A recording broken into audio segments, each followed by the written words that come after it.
नमस्कार। कैसे हैं दोस्तों आप सब लोग।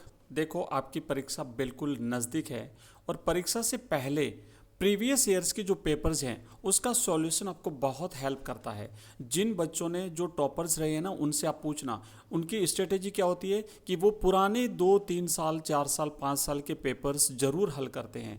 तो उनकी स्ट्रेटेजी के अकॉर्डिंग आप लोग जो नए हैं, जिनको नहीं पता है, उनके लिए मैं खुद ऐसे पेपर्स आपको अवेलेबल कराता हूं। तो ये वीडियो कंप्लीट देखना, क्योंकि हम पिछले वर्षों के पूरे पेपर्स को हल करेंगे और न केवल हल करेंगे बल्कि ऑफिशियल आंसर की के साथ में। ये 2025 की बोर्ड की ऑफिशियल आंसर की आप देख पा रहे हैं। इंग्लिश कंपलसरी का पेपर है और मैं आपको पूरा कि बोर्ड क्या क्या उत्तर देता है, ये कंप्लीट मैं आपको इसकी आंसर की आपको दिखाने वाला हूं। तो आइए शुरू करते हैं, ज़्यादा समय खराब ना करके 2025 से हम शुरुआत करते हैं। सबसे पहले बोर्ड का 2025 का जो एग्जाम हुआ था इंग्लिश कंपलसरी का, उसके एक एक क्वेश्चन को हम हल करते हैं। आपसे निवेदन रहेगा, अगर आपको वास्तव में इसी प्रकार के और मॉडल पेपर्स चाहिए तो इस वीडियो को लाइक करना है, इस वीडियो को हाइप करना है और इस वीडियो को अपने दोस्तों के साथ ज़्यादा से ज़्यादा शेयर करना है।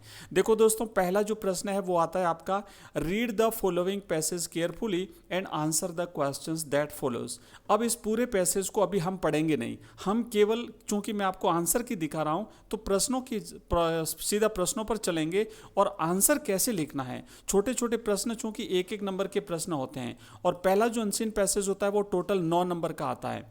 तो 6 प्रश्न तो आपके वन लाइनर होते हैं और 2 प्रश्न आपके नीचे जो है 2 या 3 प्रश्न आपके जो सिमिलर वर्ड और ऑपोजिट वर्ड ढूंढने के होते हैं। तो किस तरीके से आपको इनका आंसर देना है, किस तरीके से आंसर लिखना है, मैं आपको दिखाता हूं। एक एक प्रश्न को हम हल करने वाले हैं। सबसे पहले पहला प्रश्न देखो क्या लिखा हुआ है कि which was the familiar crunch. इसमें ये अनसीन पैसेज को पढ़ोगे तो आपको आंसर मिलेगा।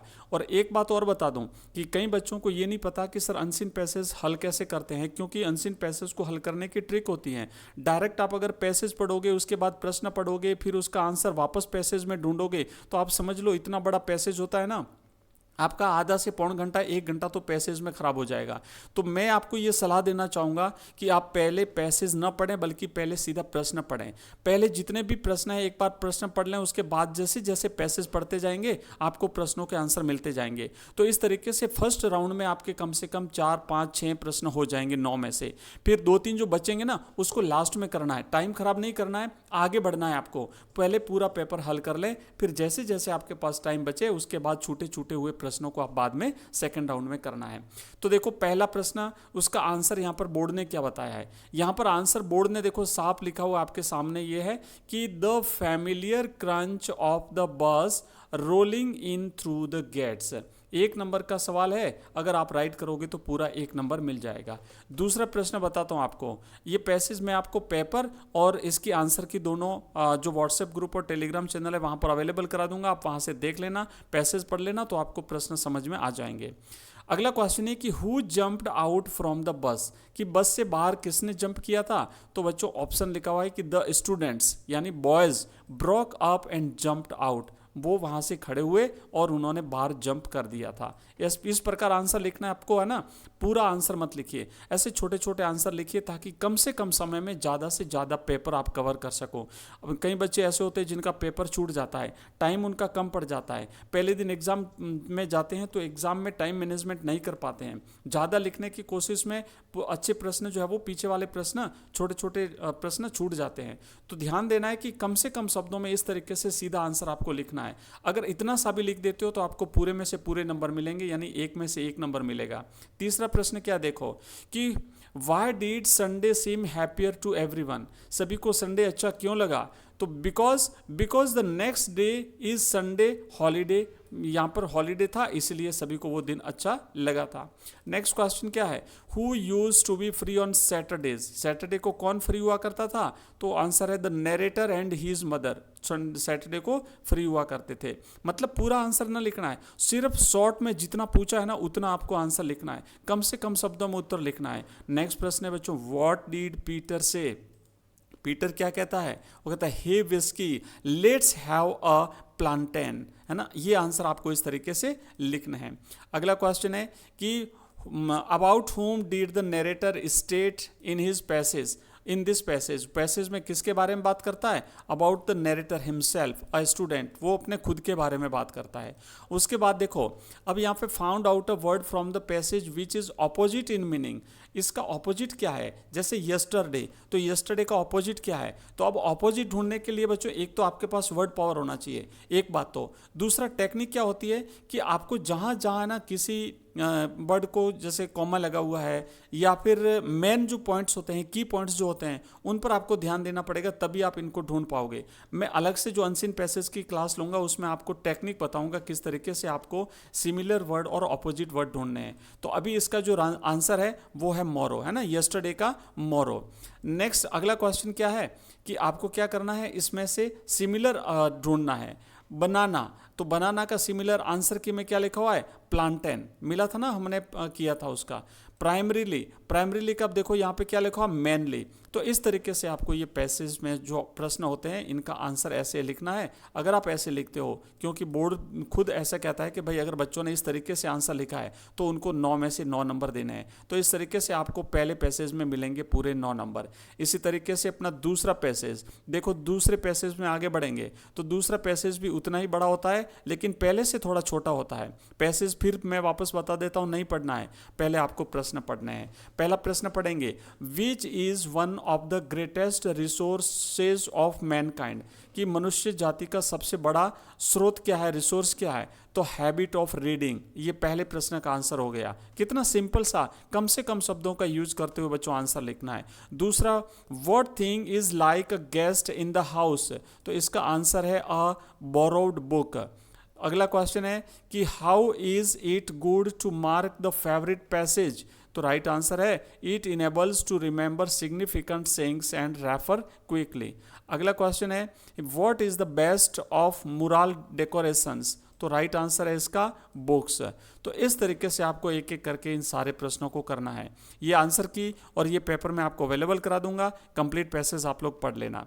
अब देखो नेक्स्ट क्या है आपका कि जो आपका सेक्शन बी आता है, सेक्शन बी में तीसरा प्रश्न आपका आता है शॉर्ट कंपोजिशन का। इस शॉर्ट कंपोजिशन में हो सकता है कि आपको नोटिस राइटिंग पूछा जाए, आपको एडवर्टाइजमेंट आ सकता है। यहाँ पर draft an advertisement for a newspaper to advertise in classified column, तो क्लासिफाइड कॉलम के लिए एक एडवर्टाइजमेंट आपको ड्राफ्ट करना है। किस बारे में है? You are searching a groom for your sister, अपनी बहन के लिए आपको एक दुल्हा चाहिए। तो देखो कैसे करना है, फॉर्मेट क्या होगा? सबसे पहले तो आपको हेडिंग लिखनी है। हेडिंग में क्या होता है? ब्राइड ग्रूम वांटेड, ये मेन हेडिंग लिखी जाती है, इसका 1 नंबर होता है। टोटल 4 नंबर का टॉपिक है, उसमें से 1 नंबर तो आपका किसका हो जाता है? 1 नंबर तो आपका केवल उस फॉर्मेट में जो हेडिंग होती है उस हेडिंग का आपको 1 नंबर मिलेगा। उसके बाद जो मेन कॉन्टेंट होता है इसमें डिटेल ऑफ ग्रूम रिक्वायर्ड, मतलब कैसा दूल्हा चाहिए उसकी पूरी विशेषताएं आपको लिखनी पड़ेगी, तो उसके आपको 2 नंबर मिलेंगे। और लास्ट में एक्सप्रेशन जो होता है ना उसका 1 नंबर मिलता है। इस कैसे लिखना है मैं अभी आपको थोड़ी देर के बाद में शॉर्ट कंपोजिशन की एक क्लास डालूंगा, उसमें आपको ये पूरा लिखना है। ध्यान रखना पूरे 4 नंबर अगर आपको चाहिए तो उसमें टाइटल लिखना बहुत ही जरूरी है। उसके बाद जो हेडिंग लिखने के बाद में, टाइटल मतलब हेडिंग लिखने के बाद में जो बॉडी होती है उस बॉडी में आपको 2 नंबर मिलेंगे और लास्ट में आपको 1 नंबर मिलेगा। इसी तरीके से एक आर्टिकल जो आपका आया है ना, तो उसमें भी टाइटल होता है, राइटर का नाम होता है, 1 नंबर 3 नंबर, इस तरीके से 4 नंबर होता है। तो इसको मैं बिल्कुल आपको अलग से बता दूंगा। इसके बाद में देखो रिपोर्ट राइटिंग में बात करते हैं तो इसमें भी जो रिपोर्ट में भी हेडिंग होती है उसका 1 नंबर होता है, फिर मेन कंटेंट के 2 नंबर होते हैं, फिर एक्सप्रेशन के 2 नंबर होते हैं। ठीक है, उसके बाद पैराग्राफ राइटिंग, इसको मैं अलग से आपको बता दूंगा। अब देखो लेटर राइटिंग वगैरह यहाँ पे सारे लिखे हुए नहीं है, मैं आपको इनके सबके फॉर्मेट, वैसे मैंने लेटर राइटिंग में आपको एक लेटर टू एडिटर तो करा दिया है। आप मेरे इस वीडियो में जाएंगे, वहाँ पर आपको वीडियोज़ वाले सेक्शन में जाएंगे तो वहाँ पर आपको वीडियो मिल जाएगा। ठीक है, एक जॉब एप्लीकेशन का भी मैंने आपको अच्छी तरह से करा दिया, उसको भी आप चाहें तो पढ़ सकते हैं। तो इस तरीके से आप कंप्लीट तैयारी करिए। उसके बाद जहाँ तक ग्रामर सेक्शन की बात है, पिछले साल एक क्लॉज का टॉपिक था जो इस बार हमारे यहाँ पे नहीं है, उस क्लॉज वाले टॉपिक को हटा के कंडीशनल वाला सेंटेंस जोड़ा है बच्चों। तो अब नेक्स्ट देखो सिंथेसिस जो है ना, इसको हम कर लेते हैं। सिंथेसिस का एक सेंटेंस जो है वो ग्रामर का अपन कर लेते हैं। देखो नेक्स्ट है कि यहाँ देखिए, अब देखो यहाँ पे अच्छा, 7वां प्रश्न देखो, combine set of sentences into one sentence, night came on the room grew dark, make a compound sentence. अब आपको इसका क्या बनाना है, कंपाउंड सेंटेंस बनाना है। देखो अगर आपको व्याकरण नहीं आती है तो व्याकरण की मैंने वीडियो डाली हुई है, आप देख सकते हो, या फिर आज शाम को और कल भी लाइव क्लास होगी हमारी, जहाँ पर हम लाइव क्लास में बिल्कुल ग्रामर पढ़ेंगे, आप लोग आ सकते हैं 7:30 बजे शाम को। तो इसको इस तरीके से जोड़ना आपको, night came on and the room grew dark, इसको आप है ना, ये आपका 2 नंबर का क्वेश्चन हो जाएगा। एंड से हमने इसे जोड़ना है, ठीक है, एंड से जोड़ना है, कंपाउंड सेंटेंस बनाना है। अगला क्वेश्चन देखो क्या है, अगले क्वेश्चन जो है वो फ्रेजल वर्ब के हैं, तो करेक्ट फ्रेजल वर्ब भरनी है आपको। नेक्स्ट प्रश्न है कि द बर्गलर्स द हाउस, अब बर्गलर मैंने लुटेरे, चोर घर में घुसे, तो हमने देखा था ना फ्रेजल वर्ब वाली मेरी क्लास आपने देखी हो, तो जब चोर घर में जबरदस्ती घुसते हैं तो उसके लिए आता है ब्रेक इनटू, तो राइट आंसर क्या होगा यहाँ पे, इसका ब्रेक इनटू हो जाएगा। नेक्स्ट अगला क्वेश्चन देखो, ही अर्ली इन द मॉर्निंग, तो गेट्स अप होता है, गेट अप का मतलब होता है उठना, तो वो सुबह जल्दी उठता है, तो यहाँ पे राइट आंसर हो गया गेट अप। अगला क्वेश्चन देखो next, his departure for a week, उसने अपना एक सप्ताह के लिए उसने अपनी यात्रा को प्रस्थान को टाल दिया है, तो टालने को पुट ऑफ कहते हैं, पुट ऑफ यानी स्थगित करना, पुट ऑन का मतलब होता है पहनना, ठीक है। ब्रेक डाउन जैसे यहाँ ना, तो ब्रेक डाउन का मतलब होता है गाड़ी का बीच रास्ते में खराब होना, ब्रेक इनटू यानी सेंधमारी करना, घर में जबरदस्ती घुसना। अगला देखो नेक्स्ट, अब हम क्या करेंगे, कंजंक्शन आपको यहाँ पे भरना है, तो कंजंक्शन वाले सेंटेंस करते हैं। Birds fly and fish swim, so और एंड से भरना है, तो एंड आएगा यहाँ पे, सो इसीलिए होता है, एंड का मतलब होता है कि जो पक्षी हैं वो तो क्या करते हैं, पक्षी तो जो है वो आसमान में उड़ते हैं, और जो मछली होती है वो तैरती है। इसके बाद देखो नेक्स्ट क्या है, he was sleeping while I was reading, मतलब एक काम हो रहा था तब दूसरा काम हो रहा था, तो उसके लिए वाइल आता है। और नेक्स्ट है कि Raju is an intelligent boy and a play, तो as well as not only but also क्या आएगा, Raju is not only an intelligent boy but also a good player, तो है ना, नॉट ओनली बट ऑल्सो का प्रयोग आपको करना है। यहाँ पर आपको 3 जो है वो तीनों फॉर्म, सही फॉर्म यहाँ पे भरनी है। ये कंजंक्शन वाली क्लास आपको बहुत ही जल्दी मिलेगी, आप लोग रेडी रहें। अब देखो नेक्स्ट सेक्शन डी है, तो सेक्शन डी के आंसर मैं बता देता हूँ, आप एक बार यहाँ पे देखो। अब यहाँ पैसेज हम नहीं पढ़ेंगे, ये पैसेज आपको पढ़ लेना है। पहला प्रश्न है कि कैपिटल ऑफ चंपारण क्या था, तो चंपारण की राजधानी क्या है बच्चों, ऑप्शन राइट है मोतीहारी, मोतीहारी को चंपारण की राजधानी बताया गया है इस पैसेज में। नेक्स्ट है where did was vast multitude greet Gandhi, तो इस प्रश्न का राइट आंसर है बच्चों एट द रेलवे स्टेशन, भीड़ कहाँ इकट्ठी हुई थी गांधी जी को ग्रीट करने के लिए, रेलवे स्टेशन पर। नेक्स्ट है who had been maltreated, किसके साथ दुर्व्यवहार हुआ था, तो राइट आंसर है किसान के साथ दुर्व्यवहार हुआ था, तब गांधी जी फिर वहां पर जाना चाहते थे। अगला है who started out on the back of an elephant, हाथी की पीठ पर सवार होकर के कौन निकला था, भाई गांधी जी निकले थे, और बाद में गांधी जी को रोक दिया गया था। अगला क्वेश्चन है कि which place Gandhi ji used as his headquarter, Gandhi ji ने अपने हेडक्वार्टर के रूप में कौन से स्थान को यूज किया था, तो एक घर को उन्होंने यूज किया था। और लास्ट में सुपरिटेंडेंट मैसेंजर ने गांधी जी को रोका था, ऑर्डर दिया था। तो ये हमारा इसका हो गया। अब देखो नेक्स्ट हमारे प्रश्न है ना, ये जो क्वेश्चन है 3-3 नंबर के छोटे छोटे प्रश्न हैं, answer any one of the following question, 60 शब्दों में आपको इन प्रश्नों का आंसर देना है। Describe M Hamel, M Hamel के बारे में बताइए। अब ये एक प्रकार से यूं कह सकते हैं कैरेक्टर स्केच है, तो कैरेक्टर स्केच मैं अभी आपको थोड़ी देर के बाद करा दूंगा, आपको उसका अच्छी तरह से पढ़ लेना, तो आपके 3 नंबर का राइट आंसर हो जाएगा। या फिर डिस्क्राइब रेट्रेप सेलर, या रेट्रेप सेलर के बारे में आपको बताना है, तो ये कैरेक्टर स्केच मैं आपको अभी बता दूंगा, थोड़ी देर के बाद में आप इसे पढ़ेंगे। अगर एम हेमेल की बात करें तो आप लिख सकते हो स्ट्रिक्ट डिसिप्लिनेरियन, साथ ही साथ पैट्रियोटिक, उसके बाद डेडिकेटेड टीचर फॉर 40 ईयर्स, और emotional at the end, and में वो क्या हो गया भाई, एंड में वो इमोशनल हो गया। अगर रेट्रेप सेलर के बारे में लिखना पड़े तो आप लिख सकते हो वो घुमक्कड़ था, वेगाबंड था, फिलोसॉफिकल था, थोड़ा सा दार्शनिक भी था, क्योंकि वो दुनिया को एक चूहेदानी मानता है। इसके बाद प्रीटी थिप, थोड़ी चोरी भी करता था, ट्रांसफॉर्म्ड बाय एडलाज काइंडनेस, और एडला की दयालुता से वो पूरी तरह से परिवर्तित हो गया था। ठीक है, अब देखो नेक्स्ट, मतलब ये खास खास पॉइंट्स अगर आप इस तरीके से लिखते हो तो भी आपको नंबर पूरे मिल जाएंगे, और ये आपको कैरेक्टर स्केच पढ़ोगे तो सारी चीज़ें पता चल जाएगी। अगला क्वेश्चन देखो, answer the following questions in 20 to 30 words, 20 से 30 शब्दों में आपको जवाब देना है। प्रत्येक प्रश्न आपका 2 नंबर का रहेगा। जैसे what did happen when the narrator started down the third level, जब नरेटर ने नीचे आना शुरू किया तीसरे लेवल से तो क्या हुआ था। और अगला प्रश्न है कि what was Saheb full name and what was the meaning of his name, Saheb का पूरा नाम क्या था और उसके नाम का अर्थ क्या था। तो इन सभी प्रश्नों का आंसर बच्चों यहाँ पे लिखा हुआ है। He sucked water, saw yellowish light, felt paralysed and suffocated. और साहेब ए आलम उसका पूरा नाम था, मीनिंग था लॉर्ड ऑफ द यूनिवर्स। अब इतना इतना अगर आप लिखते हो तो देखो पूरे में से पूरे नंबर आपको मिल रहे हैं। ठीक है, इसके बाद देखो रेफरेंस, कॉन्टेक्स्ट, एक्सप्लेनेशन आपको लिखनी है। उसके बाद फिर ये आपका अगला है थीम पूछिए। देखो 14वां प्रश्न, देखो 13वां प्रश्न है तो इसकी रेफरेंस आपको एक्सप्लेनेशन करनी है विथ रेफरेंस टू कॉन्टेक्स्ट। तो मैं आपको अलग से इसकी पोइम्स की रेफरेंस कॉन्टेक्स्ट वाली एक्सप्लेनेशन करा दूंगा, जिसमें हम सबसे पहले रेफरेंस लिखेंगे, फिर कॉन्टेक्स्ट लिखेंगे और फिर उसकी एक्सप्लेनेशन करेंगे।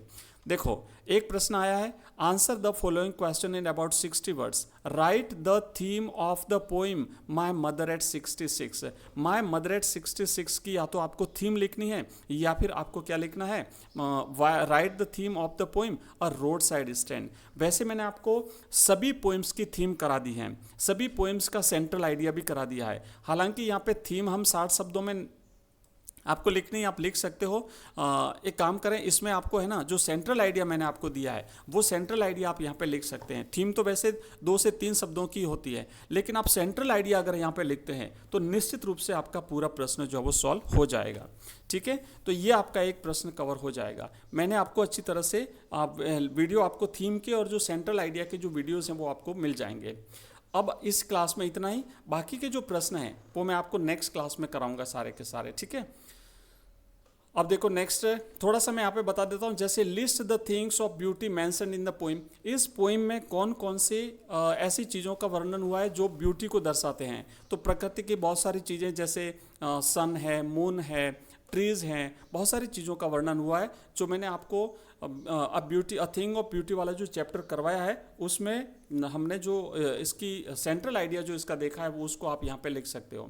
इसके बाद नेक्स्ट प्रश्न है कि why were Aunt Jennifer's fingers fluttering, Aunt Jennifer की अंगुलियां क्यों कांप रही थी। तो इन सभी प्रश्नों का आंसर आपको मिल जाएगा। ठीक है, अब देखिए बाकी के प्रश्न मैं आपको सेकंड पार्ट में करवाऊंगा। अगर ये आंसर की आपको अच्छी लगी, आप मुझे बताएंगे तो मैं 2024 के पेपर के आंसर की भी आपको अवेलेबल करा दूंगा। आप कहेंगे तो मैं 2023 के पेपर के आंसर की भी अवेलेबल करा दूंगा। या फिर इसके अलावा अगर आपको कोई टॉपिक चाहिए आप कमेंट बॉक्स में कमेंट कर देना, मैं आपको नेक्स्ट वीडियो भी अवेलेबल करा दूंगा। आपसे एक निवेदन रहेगा, इस वीडियो को जितना हो सके उतना लाइक करना है, जितना हो सके उतना हाइप करना है, जितना हो सके उतना अपने मित्रों के साथ, अपने क्लासमेट्स के साथ इसे शेयर करना है, ताकि वो लोग भी इस वीडियो को देख सकें, अपनी तैयारी को हाई लेवल तक ले जा सकें, वो भी अच्छे से अच्छे नंबर प्राप्त कर सकें। तो आप अपने मित्रों की मदद करेंगे। मिलते हैं अगली क्लास में, तब तक के लिए पढ़ते रहें और धन्यवाद।